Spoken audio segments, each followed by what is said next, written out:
Am I the idiot for telling my soon-to-be sister-in-law that they're asking too much of their wedding guests? So a quick little backstory. My husband, male 21, and his brother, male 25, have always had a great relationship. His brother moved away when he was younger, and even though they're now 2 hours apart, they still regularly talk and play games online together. My husband is one of 6 kids and they all are still in contact and on good terms. His parents are also still married. About 3 years ago his brother introduced us to his girlfriend at the time. She was originally from a different state but moved here to be with him. Everything was fine until about a year into knowing her when she started getting snotty and entitled. For one thing, she refused to work and expected him to support her and her mother whom she had brought with her when moving here. She began going through people's things, making snide comments, and she even told me that I was privileged and said she would use our daughter's name for her daughter, while I was in labor. She also wore sweatpants to our wedding and fell asleep at the reception. For their wedding we were told we need to purchase medieval costumes, drive the 2 hours to their town, bring food for the reception, play outside games. And just recently she added that we would need to take pictures on our phones for them since they can't afford a photographer. I mentioned to her that this all seemed like a lot to ask, especially considering they had refused to come for any family events prior to this, and she told me if I didn't like it then I didn't have to come. I should add that my husband is in this wedding. She stopped responding to me after I said their attitude was hurtful and started telling my mother-in-law that I was hurting her, again, and making up stories about us kicking them out of our house. This has begun to affect my husband's relationship with his brother now, and I feel bad, but at the same time, all of my in-laws are happy I said something to her and appalled at how snotty she and my brother-in-law have been lately. Am I the idiot for saying something? Edit. I feel like I should add that my current sister-in-law, female 15, has a birthday the day before their wedding. She specifically asked for it not to be on her birthday weekend before they had a date picked because she wanted all the family here for her birthday. Now they are saying we need to come up there the day before, on her birthday, to help prepare their food even though they know it's her birthday. Now for a few comments before the update. Comment 1. Not the idiot. Here's what you do. If you're petty like me, first, rent the most beautiful, elaborate, cream-colored medieval dress so that you look better than her by far. If you don't have a costume rental place, learn to sew today and make it real grand. Next, make 1 dozen deviled eggs. Nothing more. Last, hire 2 minions who will follow you around, carrying your very long dress train, and have them respond to everything you say with, "Yes, my queen." Then take pictures of her face and inbox me BC I need a follow-up. Asterisk edited for my piss-poor autocorrect errors. Comment 2. Not the idiot. You can't pick your in-laws. Your future sister-in-law is an unpleasant person who wants a medieval potluck wedding with cornhole and croquet. Find a cheap cape online, make some potato salad and make the best of it. It's one day, it's not worth causing a rift between your husband and his brother. Now for the update. The wedding was today. We arrived at the ceremony about 15 minutes before it was supposed to start, as we had been told there was no rehearsal and to just be there when the other guests would get there. We arrived and my husband was greeted by his brother with, "Where have you been? We've been going over everything and you weren't here." Again, we had been told there was no rehearsal, but apparently his brother had decided the night before that they would be going over everything an hour before the ceremony, and we were not informed. Anyway, my husband goes back to be with the wedding party and we sit down. They did end up getting a photographer, but she was very pushy and kept snapping in people's faces to get their attention. The ceremony was fine. Typical wedding ceremony, aside from the Renaissance outfits. But then we went to the reception. The reception was outdoors in a barn. It had been raining all day, so there were a lot of bugs. When we got there, no decorations had been set out and there was only 1 table for people to eat at. This was a group of 40 to 45. 2 hours after we got there, they started bringing the food in. Apparently they had assigned one of the bride's older relatives to make all the food, and somewhere along the hustling and bustling of making food for all those people, the poor man had a heart attack. He was rushed to the hospital, and he is okay, but they had absolutely no backup plan. They ended up cooking all the food themselves when they got to the reception. They cut the cake without announcing it, so the photographer had to hastily run over there to get pictures, and after the cake cutting, the bride's entire family disappeared and we did not see them for the remainder of the time we were there. Her mother did come into the barn every half an hour or so to smoke a cigarette, but that was it. There was no dancing, no bouquet toss, because they carried lanterns instead, and the guests that were left kind of just stood around. Needless to say, it was chaos at its finest. Thank you to everyone who commented on the original post. I'm sure we will have many similar family gatherings in the future. Edit. So it turns out the man who had the heart attack is the boyfriend of the bride's mother, and he faked the entire thing. Apparently he's known for that. And the mother of the bride lied about taking him to the hospital so he wouldn't have to make the food.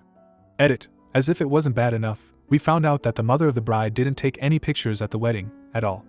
And she just waited until brother-in-law's parents put their pictures on Facebook so she could post them as her own. She also blew up at brother-in-law at the reception because no one was talking to her even though she kept leaving to go smoke in her cabin. They're a very odd family. Comment 1. What an insane and horrible event. Poor planning, poor execution, and just awful people. I am so sorry for your family to be stuck with her as an in-law.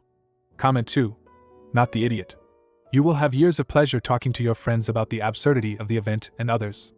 Hopefully, the brothers will grow closer together over time. He will need your husband's support. Now, for the next story.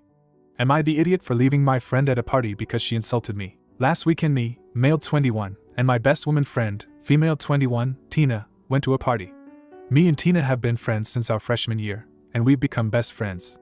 At the party, Tina got pretty hammered, not completely trashed, but she was pretty drunk. We were sitting down talking to a couple of our mutual friends, and somehow we got onto the topic of dating. One of our friends asks us why me and Tina never got together since we're such good friends. Without missing a beat, Tina says, and I quote, "Ugh. Gross, God freaking no." That took me and everyone a little by surprise. It wasn't even a, "No, he's like my brother," kind of way. This was a pure disgust, like I was repulsive. I said, "Well, frick you too," kind of in a joking way, but actually serious. I think she realized what she said and tried to walk it back. "He's just like my friend. I don't even want to think about it." No one really bought it, but I guess we all laughed it off. I was pretty insulted, so I just decided to leave. The only problem was that I drove us to the party, and I was Tina's ride back. An hour later, Tina calls me and says thanks for leaving her. I say thanks for calling me ugly. She said that I was in a hole for leaving her at the party and having to find another way home. She told me to get over myself, and that was just kidding. I just hung up. Not gonna lie, I've been hitting the gym hard since then, and Tina hasn't really talked to me since, and I don't really want to anyway. I don't have feelings for Tina, but her words were like a slap in the face. Especially since I don't have much success in the dating department. I've been thinking that maybe I just got in my feelings too much, and maybe I overreacted. So did I overreact to Reddit? Am I the a-hole for leaving Tina at the party? Edit. Since there's some confusion here, I don't want to date Tina, and I'm not some nice guy dude who only hangs out around women to date them. I was upset with what she said and how she said it. Edit 2. Taking some advice here. I reached out to Tina this morning so we can talk and clear the air. She said that we can talk after classes finish this afternoon. I'll let you know how that goes. Now for a few comments before the update. Comment 1. Not the idiot. I really don't get all the "you're the idiot" comments here. Taking someone to a party does not obligate you to them no matter what they say or do. And it sounds like she had plenty of mutual friends, and Uber/Lyft are available, to get back. Comment 2. Not the idiot. I'm a woman. I wouldn't want to be around someone who said that about me in that tone either. People are missing that OP doesn't want to date Tina. He's upset about how Tina said it, and how needlessly vehement she was about it. Also, it's not his responsibility to babysit Tina just because she's a woman and made the adult choice to get drunk. Women aren't infants and capable of making decisions, and just because she made the decision to drink as a woman doesn't obligate OP to stick around all night after she insulted him. Now for the update. Hello everyone, I've received a few requests asking for an update on my situation, and I did promise one, so here I am. To begin with, I feel bad for leaving her at the party. I shouldn't have done that. Like everyone here said, I should have just offered her a ride, found her another ride, or told her I was leaving. I was so embarrassed and angry that I just didn't want to be around her anymore, so I left quietly. Thanks to a kind Redditor, I believe I may have some self-esteem and anger issues I need to work out, so I have scheduled a meeting with my campus counselor, and maybe get some professional therapy after that. Now on Friday afternoon I texted my friend Tina to talk so we can finally clear the air. She agreed and we met at her dorm. I apologized for leaving her at the party and not telling her I was leaving. She said that she is still pretty mad about leaving her in an unsafe situation when she was drunk. I told her I was upset at what I felt was her perceived revulsion. She apologized and said that she shouldn't have made me feel so unattractive. She said that because I'm like her brother, she would never find me attractive, but that doesn't mean other girls don't. I told her that I don't care if she did find me attractive. I was just upset with the tone. She said she understood. After I left, one of our friends told her that she kinda went overboard with it, and she really regretted how she said it. She apologized again, and I apologized again for leaving her. We admitted that we're not super happy with each other at the moment, and are going to take some time apart to sort out our feelings, not romantic, toward each other. If we run into each other, we're not gonna be awkward, and we might even text. But no hanging out like we were before. And that's it. Not a particularly happy update, but I guess it's better than nothing, right? Thanks to all the Redditors who helped me through this little mini saga. I guess I'll see you all in therapy. Comment 1. I'm not sure why people were trying to nice guy you in the original. She was rude. Had this been your best guy friend who said it, it'd still be rude. Had she meant it was because you were a brother to her, she would have said it, drunk or not. Her apology didn't seem all that sincere to me, and it sounds like you two aren't actually best friends. But it sounds like you have a great friend group around you that's willing to support and defend you. I'm glad you are taking time for yourself and putting you first and getting and feeling better. Comment 2. It's happy in the sense that both of you realized that you had something to apologize for, and both of you did apologize. It takes a big person to admit they did something wrong, and both of you should be given credit for that. I hope you can maintain your friendship somehow. Now, for the next story. Am I the idiot for refusing to be a bridesmaid months before the wedding?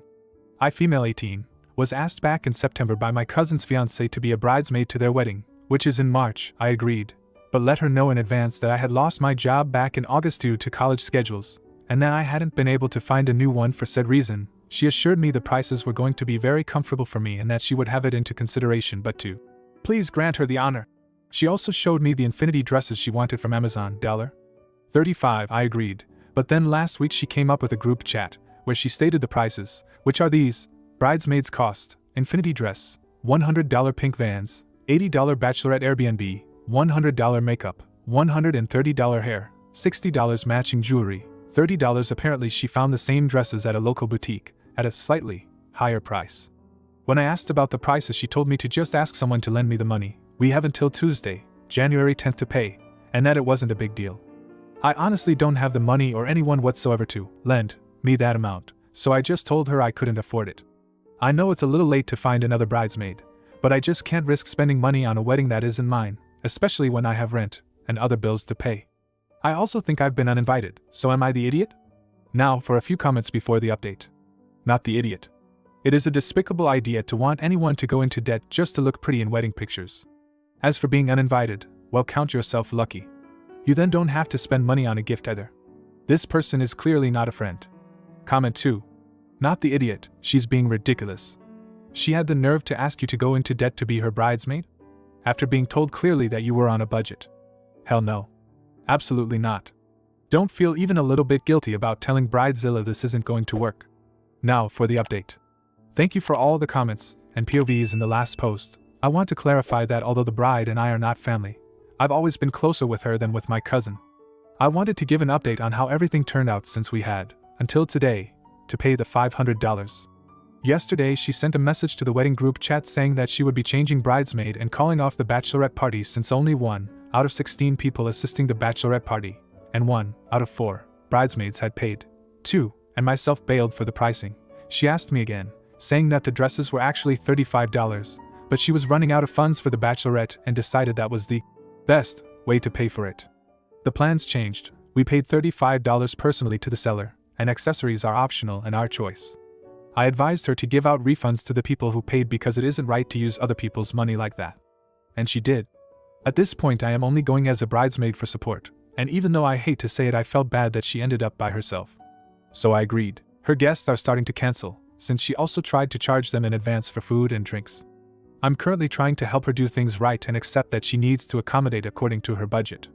And yes, we're on good terms, I think, trying to be good friends. Again, thank you all. Comment 1. Wait, she tried to charge guests? To attend her wedding? Then the original poster responded with, she asked them to pay for the plate. It was like $15 per plate, I think. Comment 2. She really doesn't deserve your help on this. She tried to manipulate and lie flat out to get her wedding paid for. By not only her bridal party but guests as well. If having a wedding is this much of a struggle where you need to lie, it's not okay. She should have cancelled the wedding when she realized it was more than she could afford.